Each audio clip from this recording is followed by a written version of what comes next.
रुख कर लेते हैं दिल्ली विधानसभा का, जहां पर मुख्यमंत्री अरविंद केजरीवाल कुछ बोल रहे हैं। चल रही है।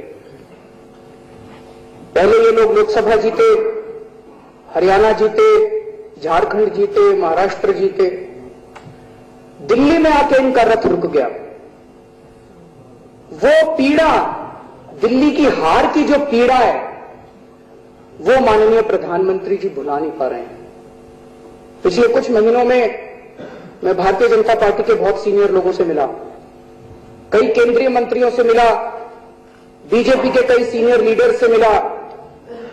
उन्होंने प्राइवेट में बताया कि जब से दिल्ली की हार हुई है, दिल्ली के अंदर ना केवल भाजपा हारी, दिल्ली के अंदर भाजपा का पूरी तरह से सफाया हो गया।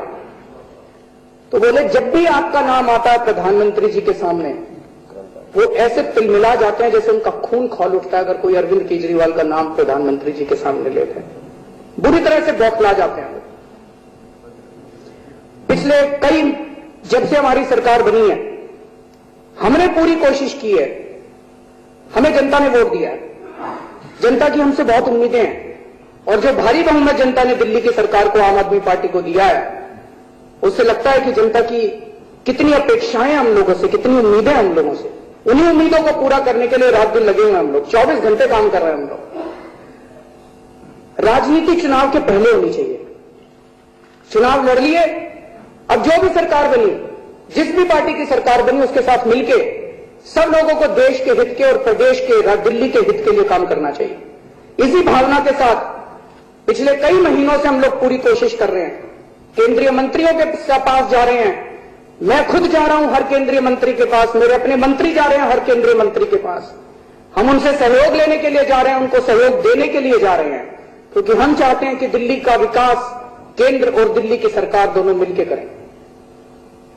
मैं माननीय प्रधानमंत्री जी से भी मिला, शायद 2 या 3 बार उनसे मुलाकात हुई है प्राइवेट में। उनको मैंने एक ही बात कही, मैंने कहा प्रधानमंत्री जी, हमें आपसे पैसा नहीं चाहिए, हमें आपसे जमीन भी नहीं चाहिए, जितनी जमीन है हम उसी से काम चला लेंगे। ये जो रोज रोज की खिचखिच है, कभी एलजी को पीछे छोड़ देते हो, कभी एसीबी को पीछे छोड़ देते हो, कभी किसी को पीछे, ये बंद कर दो, हमें तंग करना बंद कर दो। रोज रोज की जो हमारी सरकार के अंदर आप अड़चन डाल रहे हो, ये बंद कर दो। आपके जितने प्रोग्राम हैं मैं पूरे करके दूंगा। आपका स्वच्छ भारत का प्रोग्राम है, मैं दिल्ली को स्वच्छ बना के दिखाऊंगा और मैं सारा क्रेडिट आपको दूंगा। मैं खड़ा होकर कहूंगा मोदी जी ने साथ दिया था। मैंने बोला मोदी जी को अपनी मीटिंग के अंदर, जो भी सतेंद्र जैन ने कहा, ये मैंने कहा था मोदी जी को। मैंने कहा दिल्ली को मैं 1 साल के अंदर, आप 1 साल दे दो मेरे को, 1 साल आप दिल्ली में अड़चन अड़ाना बंद कर दो, 1 साल के अंदर हम दिल्ली चमका के दिखा देंगे। अगली बार जब प्रेसिडेंट बैरक ओबामा दिल्ली आए तो सारा क्रेडिट आपको मिलेगा। बैरक ओबामा मेरे को थोड़ी जानता है, वो तो मोदी जी को जानता है, वो कहेगा मोदी जी ने आके दिल्ली चमका दिया। तो हम सारा क्रेडिट आपको देंगे। आपका स्किल इंडिया मिशन है, हम दिल्ली में स्किल करके दिखाएंगे। आपका स्वच्छ भारत है, हम दिल्ली में भारत को स्वच्छ करके दिखाएंगे, दिल्ली को स्वच्छ करके दिखाएंगे। आपका योगा का सपना, हम योगा दिल्ली को करके दिखाएंगे, योगा के। लेकिन आप अड़चन अड़ाना बंद कर दो। वो नहीं माने, कुछ नहीं बोले, वो अड़चनें जारी रही। लेकिन दोस्तों 15 दिसंबर को जो हुआ, उसके पहले वो हमारे विधायकों को गिरफ्तार करते रहे, हम चुप रहे। वो कभी हर एलजी के जरिए नल एंड वॉइड करते रहे, हम चुप रहे। हर किस्म की अड़चन अड़ाते रहे, हम चुप रहे। लेकिन 15 दिसंबर को जो उन्होंने किया, वो भारत के इतिहास में एक शर्मनाक दिन है, काला दिन है। शर्म आनी चाहिए कि भारत के प्रधानमंत्री को जो इस किस्म का उन्होंने हरकत की है। जब मैं सुबह सुबह दफ्तर के लिए निकलने लगा 10 बजे के करीब, तो मेरे पास फोन आया 15 तारीख को कि आपके दफ्तर के अंदर सीबीआई की रेड हो गई है। मुझे यकीन नहीं हुआ। रेड करनी थी तो चारा घोटाले वालों पे करते, कोयला घोटाले वालों पे करते, रेड करनी थी तो 2G वालों पे करते, सारे भूल गए ये लोग, व्यापम वालों पे करते। मेरे पे रेड हो गई है, मेरे पे किस चीज की रेड हो गई जी, मैंने ऐसा क्या कर दिया? और कोई आरोप नहीं, कुछ नहीं। तो बोले मेरे दफ्तर पे रेड हो गई है। मेरे को यकीन नहीं हुआ। फिर 2-3 फोन आ रहा है, मैंने अपने डिप्टी सेक्रेटरी को बोला, मैंने कहा जाके देखो, तो बोला हाजी वो अंदर नहीं घुसने दे रहे। तो पता चला कि हाँ रेड हो गई है, मेरे दफ्तर पे रेड हो गई है। फिर घंटे 2 घंटे के बाद सीबीआई का बयान आया, बोले मुख्यमंत्री पे रेड नहीं हुई है, उनके प्रिंसिपल सेक्रेटरी पे रेड हुई है। उनको डर था, चलो भाजपा वाले इतने तो मानते हैं कि केजरीवाल ईमानदार है, केजरीवाल का नाम ले लिया तो बदनामी हो जाएगी। बोले केजरीवाल पे रेड नहीं हुई है, उनके प्रिंसिपल सेक्रेटरी पे रेड हुई है। तो प्रिंसिपल सेक्रेटरी पे रेड हुई है तो मेरे दफ्तर आने की क्या जरूरत है? मेरे दफ्तर में कौन? शाम तक बोले, आने लगा कि प्रिंसिपल सेक्रेटरी में जब वो एजुकेशन में थे 2007 में, जब वो वैट में थे 2008 में, फलाने में थे, तो उन्होंने किसी एक कंपनी को ठेके दिए थे, उसकी छानबीन हो रही है। तो मैंने कहा अगर एजुकेशन की छानबीन 2007 की हो रही है तो एजुकेशन डिपार्टमेंट में जाओ ना, फाइल तो वहां मिलेगी, मेरे दफ्तर में फाइल कहां से मिलेगी? मुख्यमंत्री के दफ्तर में फाइलें नहीं होती, मुख्यमंत्री के दफ्तर में फाइल आती है, मैं साइन करता हूं और फाइल उस विभाग में वापस चली जाती है। मेरे विभाग में तो 10-15 दिन की फाइल मिलेगी। तो अगर एजुकेशन डिपार्टमेंट का कोई घपला 2007 का पकड़ना है तो एजुकेशन डिपार्टमेंट में जाओ, वहां नहीं गए सीबीआई वाले।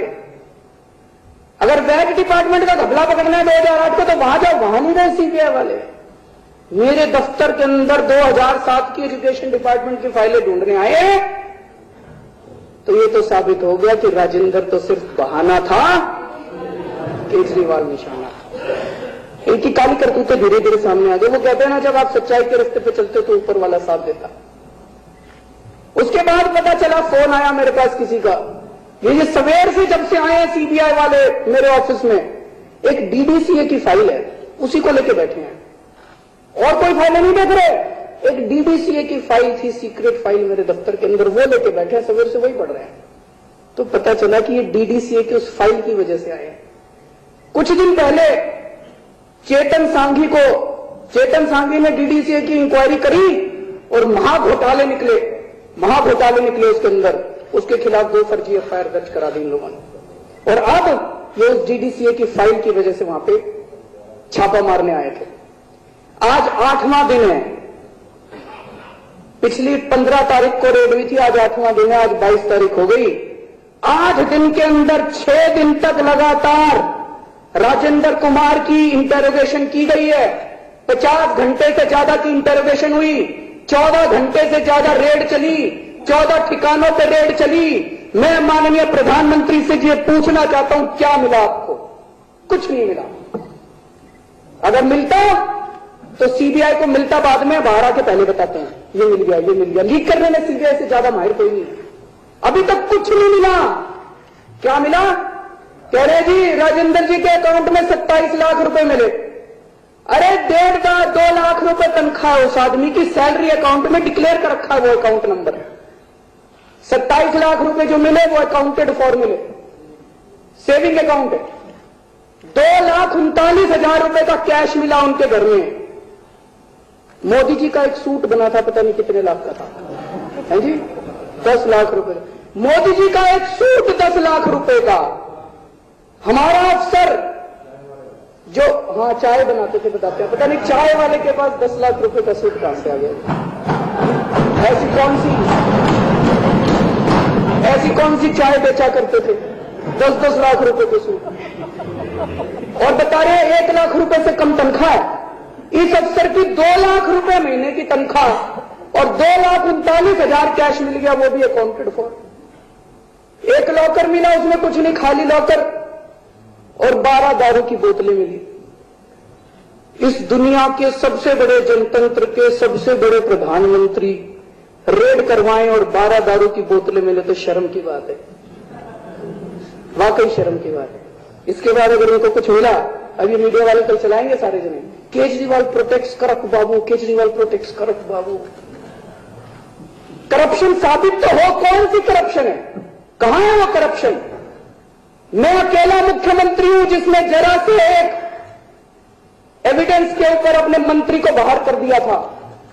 मैं अकेला मुख्यमंत्री हूं जिसके ऑफिस में प्रिंसिपल सेक्रेटरी एक हैं, उनके खिलाफ भ्रष्टाचार का मामला मिला, मेरे दफ्तर ने वो ट्रैक ऑर्गेनाइज करवाया था। अगर भ्रष्टाचारियों को सजा दिलवाना मेरा काम है तो ईमानदार अफसरों के साथ खड़ा होना भी मेरा काम है। और मैं हिम्मत करता हूं जो ईमानदार अफसरों के साथ खड़ा होता हूं। अगर कल को कुछ मिलेगा, राजेंद्र मेरा चाचा नहीं लगता, ताऊ नहीं लगता, राजेंद्र मेरा कोई रिश्ता नहीं है उनके साथ। लेकिन अगर उसने कुछ नहीं किया और अगर कोई उसकी तरफ आंख उठा के देखेगा तो मजाल जो उसकी, और अगर उसने कुछ किया राजेंद्र ने कल तो छोड़ेंगे नहीं उसको। अच्छा जी, अब 6 दिन इंटरोगेशन हुई सीबीआई के अंदर। क्या पूछा राजेंद्र से? ये नहीं पूछा भाई वो ठेके किसको दिए थे। वो डीडीसीए की फाइल ले गए थे, उसकी फोटोकॉपी करा के ले गए थे, उसके बारे में पूछ रहे थे। उस फाइल में क्या था? उस फाइल में एक नोट था। डीडीसीए के अंदर एक अफसर मेरे से मिलने आया करता था। डीडीसीए का एक विसल ब्लोअर मेरे से मिलने आया करता था। उस फाइल में लिखा था, उस अफसर ने मेरे को बताया कि कुछ महीने पहले जेटली जी के यहां पे मीटिंग हुई, डीडीसीए के सारे अफसरों की मीटिंग हुई। उस मीटिंग में जेटली जी ने कहा कि एसएफआईओ की चिंता मत करो, मेरे अंडर में आता है, ये सारे तो मैं कंपाउंड करा दूंगा। दिल्ली पुलिस के अंदर जितनी एफआईआर है वो मैं रफा दफा करा दूंगा, पुलिस अपने अंडर में है। और अगर केजरीवाल ने कमीशन ऑफ इंक्वायरी बनाया तो एलजी अपना खास आदमी है, नल एंड वॉइड करा दूंगा। ये रिटर्न में है उस फाइल के अंदर। उस फाइल के अंदर ये रिटर्न में है, वो नोट था। तो वो मानसिक प्रताड़ित कर रहे थे राजेंद्र जी को, पूछ रहे थे उससे कि बताओ कौन आया करता था केजरीवाल के पास, डीडीसीए से कौन अफसर आया करता था। मानसिक रूप से उनको प्रताड़ित किया गया, उनका ब्लड प्रेशर बढ़ गया। ये मकसद था इन लोगों का, ये पूरी रेड करने का। मैं इनकम टैक्स में काम किया करता था, हम भी रेड मारने जाया करते थे। अगर इतनी बुरी तरह से कोई रेड फ्लॉप हो जाती तो किसी ना किसी की नौकरी जरूर जाती। सीबीआई का इस टाइम हेड कौन है? सीबीआई किसको रिपोर्ट करती है? माननीय प्रधानमंत्री जी को। सीबीआई सीधे प्रधानमंत्री जी के अंडर में आती है। सीबीआई का डिपार्टमेंट सीधे। मैं आज इस सदन के माध्यम से प्रधानमंत्री का इस्तीफा मांगता हूं इतनी फ्लॉप रेड करवाने के लिए सीबीआई का गलत। प्रधानमंत्री जी ने यह रेड केवल और केवल जेटली जी को बचाने के लिए किया और उनका कोई मकसद नहीं था इस रेड को करने का। आप चुप रहिए।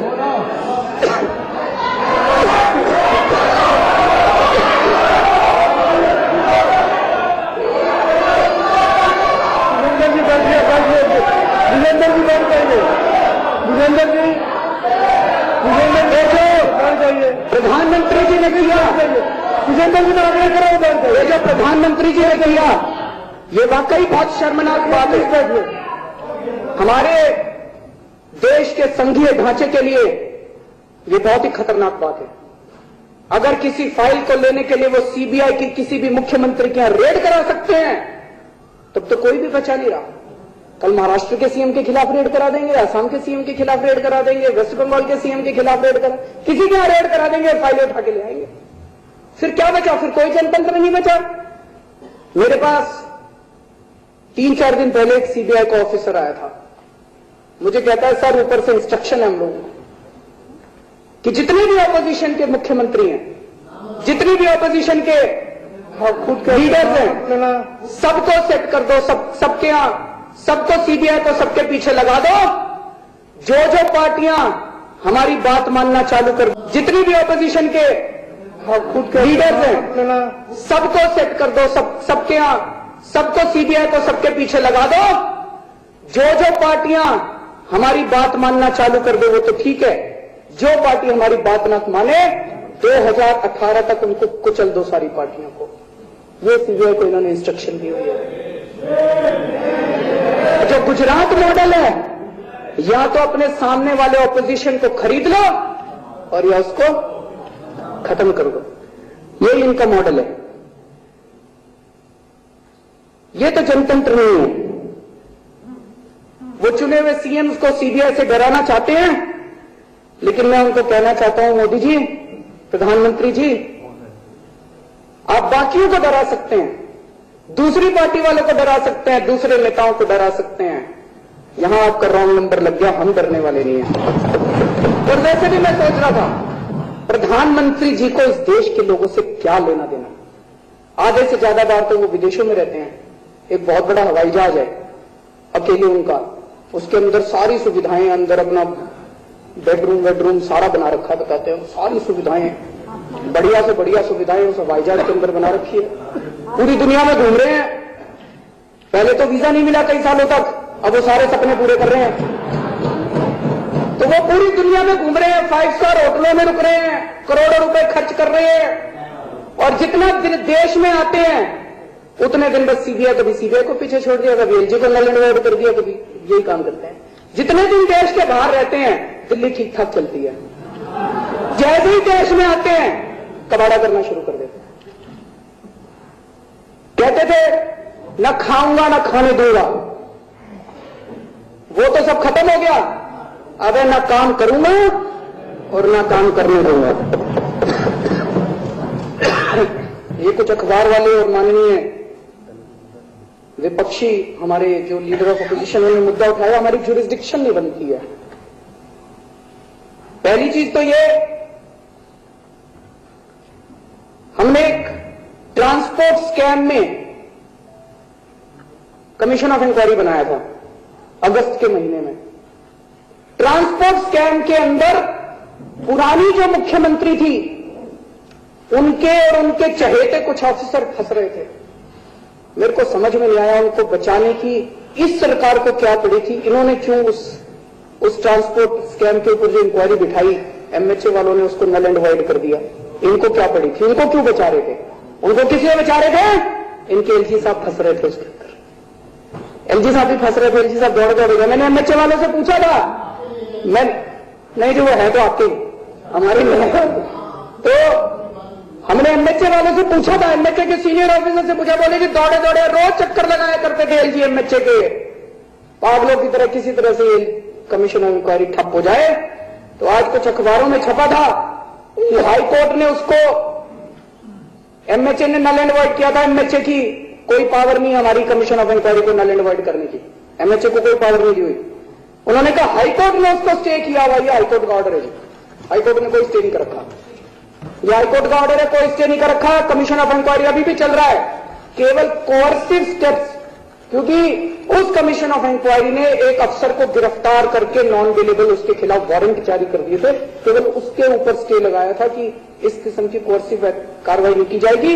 तो जैसे हमने ट्रांसपोर्ट स्कैम के ऊपर कमीशन ऑफ इंक्वायरी बनाया था, वैसे ही यहां पे डीडीसीए के स्कैम के ऊपर कमीशन ऑफ इंक्वायरी बनाने का अधिकार इस हाउस को है।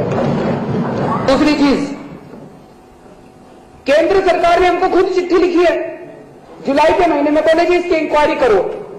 जब चिट्ठी लिखी तो तब ये नहीं पता था कि कौन फंसेगा इसके अंदर। आज ये पता चल रहा है कौन फंसेगा, तो कह रहे नहीं तुम इंक्वायरी नहीं कर सकते। अरे तुम्हारी चिट्ठी आई हुई है, जुलाई के महीने की तुम्हारी चिट्ठी है कि तुम इंक्वायरी करो। और तीसरी चीज जो बार बार कही जा रही है, डीडीसीए कंपनी है जी, कंपनी के खिलाफ आप नहीं कर सकते। कल को डीडीसीए बिजली के बिल नहीं देगी तो बिजली नहीं काटने जाएंगे क्या हम लोग? कल वो पानी के बिल नहीं देगी डीडीसीए तो पानी नहीं काटने जाएंगे क्या? तो अगर बिजली का कोई वायलेशन करेगी डीडीसीए, हमारा अधिकार है। पानी का कोई वायलेशन करेगी डीडीसीए, हमारा अधिकार है। कंपनी एक्ट का वायलेशन अगर डीडीसीए करेगी तो कंपनी वाले देखेंगे, केंद्र सरकार का अधिकार है। आज हम उन्होंने स्पोर्ट्स के अंदर जो घोटाले करे हैं, स्टेडियम बनाने के अंदर जो घोटाले करे हैं, खेलकूद के अंदर जो घोटाले करे हैं, सिलेक्शन ऑफ प्लेयर्स के अंदर जो घोटाले कर रहे हैं, उसकी जांच हम लोग इसके जरिए कर रहे हैं, इस कमीशन ऑफ इंक्वायरी के जरिए। इस हाउस की पूरी पावर्स हैं। अब ये तो साबित हो चुका है जी कि घोटाला हुआ। ये माननीय लीडर ऑफ अपोजिशन चेन्नामा ने, वो तो आपके बॉस भी मान रहे हैं कि घोटाले हुए हैं। हमेशा की तरह नरेंद्र मोदी निशाने पर रहे, लेकिन यहां पर उन्होंने इस बात का जिक्र किया है कि वो अपने आईएएस अधिकारी के साथ पूरी तरह से खड़े हैं, और इसी बात का जिक्र करते हुए केजरीवाल बार बार दिखाई